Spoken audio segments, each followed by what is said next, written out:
শুভাৰম্ভ হ'ল ডেমক্ৰেসি লাইভ আৰু মৰমলেণ্ড ৱেলফেয়াৰ সোসাইটিৰ উদ্যোগত আয়োজন কৰা বাদ্যশিল্পী মহোৎসৱ 2024ৰ প্ৰাৰম্ভিক কাৰ্যসূচী।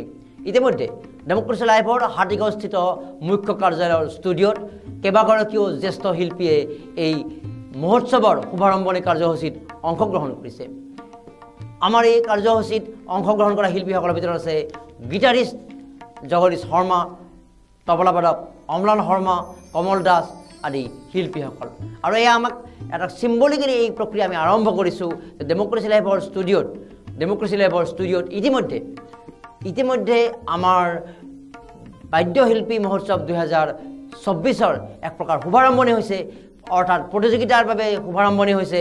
সদৌসম ভিত্তিত আয়োজন কৰা ডেমক্ৰেসি লাইভ আৰু মৰমলেণ্ড ৱেলফেয়াৰ সোসাইটিৰ সদৌসম ভিত্তিত প্ৰাইজ মানি বাদ্য সংগীত প্ৰতিযোগিতাৰ শুভাৰম্ভণি হৈছে। আৰু ইতিমধ্যে অসমৰ ভিন্ন প্ৰান্তৰ পৰা আমাৰ প্ৰতিযোগী আহি আমাৰ এই প্ৰতিযোগিতাত অংশগ্ৰহণ কৰিছে। আৰু আগন্তুক সময়ত যিসকল প্ৰতিযোগীয়ে অংশগ্ৰহণ কৰিব তেওঁলোককো আমি শুভকামনা জ্ঞাপন কৰিছোঁ।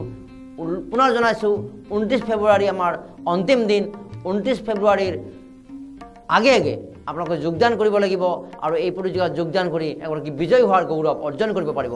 আমি জনাইছোঁ যে ডেমক্ৰেসি লাইভ আৰু মৰমলেণ্ড ৱেলফেয়াৰ সোসাইটিৰ উদ্যোগত আয়োজন কৰা বাদ্যশিল্পী মহোৎসৱ 2024ৰ অংশ হিচাপে আয়োজন কৰা হৈছে সদৌসম ভিত্তিত প্ৰাইজ মানি বাদ্য সংগীত প্ৰতিযোগিতা।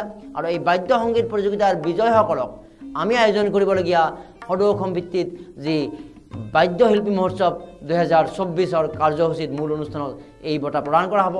প্ৰাইজ মানি থাকিব, আকৰ্ষণীয় বঁটা থাকিব আৰু লগতে মানপত্ৰ থাকিব। আৰু বিজয়ীসকলক আৰু কেইবাগৰাকীও উন্নতমানৰ সংগীত শিল্পীক আমাৰ বাদ্যশিল্পী মহোৎসৱ 2024ৰ মূল মঞ্চৰ এই অনুষ্ঠান অনুষ্ঠিত হ'ব মহানগৰীৰ এক আকৰ্ষণীয় প্ৰেক্ষাগৃহত। সেইবাবে আমি সমূহ বাদ্য সংগীত শিল্পীলৈ পুনৰবাৰ আমাৰ নমস্কাৰ জনাইছোঁ আৰু আমাৰ প্ৰতিযোগীসকললৈ আমি শুভেচ্ছা জ্ঞাপন কৰিছোঁ। ইতিমধ্যে ডিব্ৰুগড়, বজালী, শিৱসাগৰ, গুৱাহাটী বিভিন্ন প্ৰান্তৰ পৰা প্ৰতিযোগী অংশগ্ৰহণ কৰিছে।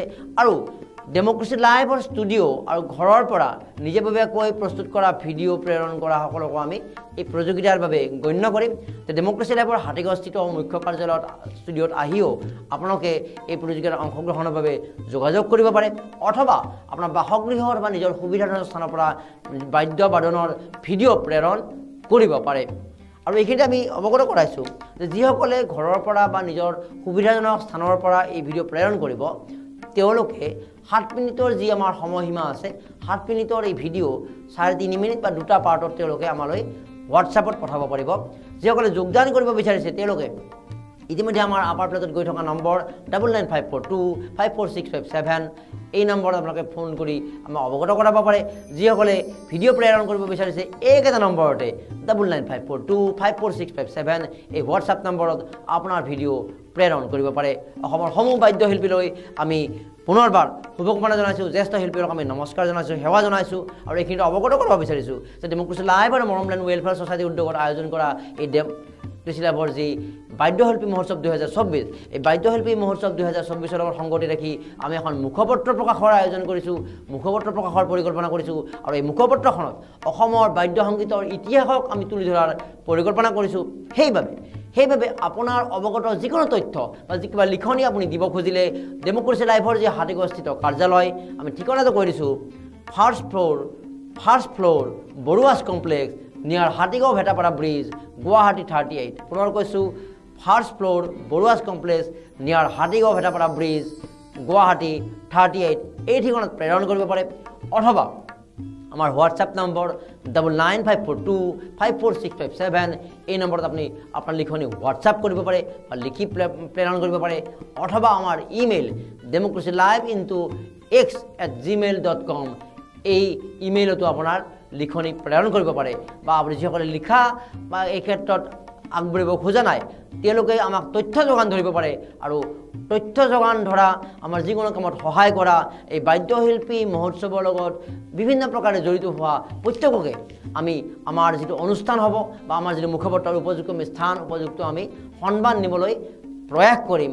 আপোনালোকৰ পৰা এই ক্ষেত্ৰত আমি সঁহাৰি বিচাৰিছোঁ। আৰু জ্যেষ্ঠ সংগীত শিল্পীসকলে আমাৰ এই আয়োজনৰ অসমৰ প্ৰথমবাৰৰ কাৰণে হোৱা বুলি কৈ আছে, কিন্তু এয়া আমাৰ কোনো দাবী নহয় বা আমাৰ কোনো আমি প্ৰচাৰো কৰা নাই। কিন্তু জ্যেষ্ঠ বাদ্যশিল্পী বা সমূহ বাদ্যশিল্পীৰ লগত আমাৰ যিখিনি যোগাযোগ হৈছে সকলোৱে আমাক এটা উৎসাহ দিছে, পৰামৰ্শ দিছে। কি জগদীশ শৰ্মা, কি কমল দাস, কি অম্লান শৰ্মা, সকলোৱে আমাক উৎসাহ দিছে আৰু অসমৰ প্ৰথমবাৰৰ বাবে এনেকুৱা প্ৰতিযোগিতাৰ আয়োজন কৰাৰ বাবে তেওঁলোকে সুখী অনুভৱ কৰিছে। আৰু বাদ্যশিল্পীসকল যিসকল আচলতে সংগীতৰ অক্সিজেন বুলি ক'ব পাৰি, এই অক্সিজেন স্বৰূপ এই বাদ্য সংগীত শিল্পীসকলৰ প্ৰতি আমাৰ সন্মান প্ৰদৰ্শনৰ কাৰণে তেওঁলোকক আগশাৰীত, প্ৰথম শাৰীতে, দ্বিতীয় তৃতীয় নহয়, প্ৰথম শাৰীতে স্থান দিয়াৰ বাবে এক নেৰেটিভ প্ৰস্তুত কৰাৰ কাৰণে আৰু তেওঁলোকক আমি কোন প্ৰকাৰৰ সন্মানেৰে বা কেনেকৈ আমি সম্বোধন কৰিম এই ক্ষেত্ৰত কিছু চৰ্চাৰ কাৰণে, অসমৰ বাদ্য সংগীতৰ ইতিহাসক লৈ কিছু আলোচনাৰ কাৰণে আমি এই মুখপত্ৰ প্ৰকাশৰ মহোৎসৱৰ আয়োজন কৰিছোঁ। মহোৎসৱৰ সময়ছোৱাত প্ৰদৰ্শন থাকিব, থলুৱা বাদ্যৰ প্ৰদৰ্শনী থাকিব আৰু লগতে এটা সুখবৰ শেহতীয়া সিদ্ধান্ত অনুসৰি যে অসমৰ থলুৱা বাদ্য বা অসমৰ এই বিভিন্ন বাদ্য, এই বাদ্যসমূহক লৈ আমাৰ এখন চিত্ৰাংকন প্ৰতিযোগিতা অনুষ্ঠিত হ'ব। শীঘ্ৰে আমি ডেট তাৰিখ নিৰ্ধাৰণ কৰিম। গতিকে সাজু থাকক চিত্ৰশিল্পীসকল, এই প্ৰাইজ মানি চিত্ৰাংকন প্ৰতিযোগিতাৰ বাবে আপোনালোক সাজু থাকক। আৰু এই চিত্ৰশিল্পীসকলেও ডেমক্ৰেচি লাইভ আৰু মৰমলেণ্ড ৱেলফেয়াৰ ছ'চাইটিৰ আমাৰ বাদ্যশিল্পী মহোৎসৱ 2024 অধীনত হ'বলগীয়া বিশেষ চিত্ৰাংকন প্ৰতিযোগিতা, য'ত থলুৱা বাদ্যৰ বা বিভিন্ন বাদ্যৰ ওপৰত ছবি অংকন কৰিব লাগিব আৰু এয়া প্ৰাইজ মানি হ'ব। আকৌ এই চিত্ৰশিল্পীসকলকো বাদ্যশিল্পী বা বাদ্য সংগীত প্ৰতিযোগিতাৰ বিজয়ীসকলৰ দৰে এই চিত্ৰশিল্পৰ প্ৰতিযোগিতাত অংশগ্ৰহণকাৰীসকলকো ডেমক্ৰেচি লাইভ আৰু মৰমলেণ্ড ৱেলফেয়াৰ ছ'চাইটিৰ আগন্তুক সময়ত হ'বলগীয়া এই বাদ্যশিল্পী মহোৎসৱ 2024 মূল মঞ্চত, মূল অনুষ্ঠানৰ মূল মঞ্চতে তেওঁলোকক পুৰস্কাৰ প্ৰদান কৰা হ'ব। গতিকে যিসকলে আগ্ৰহ কৰিছে তেওঁলোকক শীঘ্ৰে আমাৰ সৈতে যোগাযোগ কৰি তেওঁলোকৰ যি প্ৰতিযোগিতাৰ ভিডিঅ' ৰেকৰ্ডিং কৰাবলৈ আমি অনুৰোধ জনাইছোঁ। আমি ছিষ্টেমটো পুনৰ কৈছোঁ যে তেওঁলোকে ডেমক্ৰেচি লাইভৰ ষ্টুডিঅ'ত আহি ৰেকৰ্ডিং কৰিব পাৰে অথবা 7 মিনিটৰ ভিডিঅ' ঘৰৰ পৰাও তেওঁলোকে প্ৰেৰণ কৰিব পাৰে। আৰু আমাৰ এই 1 মাহ 1.5 মাহৰ যিখিনি কাৰ্যসূচী বা 29 ফেব্ৰুৱাৰীলৈকে আমাৰ যিটো অন্তিম দিন দিয়া আছে, আমাৰ নিৰ্ধাৰিত সময়ৰ ভিতৰত যিবোৰ ভিডিঅ' আমাৰ কাষলৈ আহিব, যিসকলে ৰেকৰ্ডিং কৰিব বা যিসকলে প্ৰেৰণ কৰিব, সকলোখিনি আমাৰ ডেমক্ৰেচি লাইভ চেনেলৰ যোগে প্ৰচাৰ হ'ব। ইয়াৰ জৰিয়তে আমি আশা ৰাখিছোঁ যে অসমৰ উদীয়মান শিল্পীসকলৰ মাজত, উদীয়মান বাদ্যশিল্পীসকলৰ মাজত কোনখিনি প্ৰতিভা আছে আমি অৱগত হ'বলৈ সক্ষম হওক, তেওঁলোকক এক্সপ'জাৰ দিয়াৰো আমি ইচ্ছা কৰিছোঁ। আৰু লগতে তেওঁলোকে যাতে আগবাঢ়ি যাব পাৰে, এটা কম্পিটিটিভ মাইণ্ড এটা ল'ব পাৰে, তাৰ বাবে প্ৰতিযোগিতা আয়োজন কৰা হৈছে। কিন্তু গোটেই আয়োজনৰ মূল উদ্দেশ্যটো হ'ল অসমৰ সমূহ বাদ্য সংগীত শিল্পীলৈ আমাৰ এক চেলিউট দিয়া, আমাৰ সন্মান প্ৰদৰ্শন কৰা। বিদায় লৈছোঁ আৰু আগন্তুক সময়তো ডেমক্ৰেচি লাইভ আৰু মৰমলেণ্ড ৱেলফেয়াৰ ছ'চাইটিৰ এই বাদ্যশিল্পী মহোৎসৱ 2024 সন্দৰ্ভত আন কিছুমান গুৰুত্বপূৰ্ণ তথ্য, শেহতীয়া তথ্য আমি অৱগত কৰাম। পুনৰ জনাইছোঁ, কোনোবা শিল্পী যদি আপোনাৰ কাষত আছে তেওঁলোকক অৱগত কৰিব পাৰে, তেওঁলোকে আমাৰ ষ্টুডিঅ'লৈ আহি বা ঘৰৰ পৰা ভিডিঅ' প্ৰেৰণ কৰি আমাৰ প্ৰতিযোগিতাত যোগদান কৰিব পাৰে।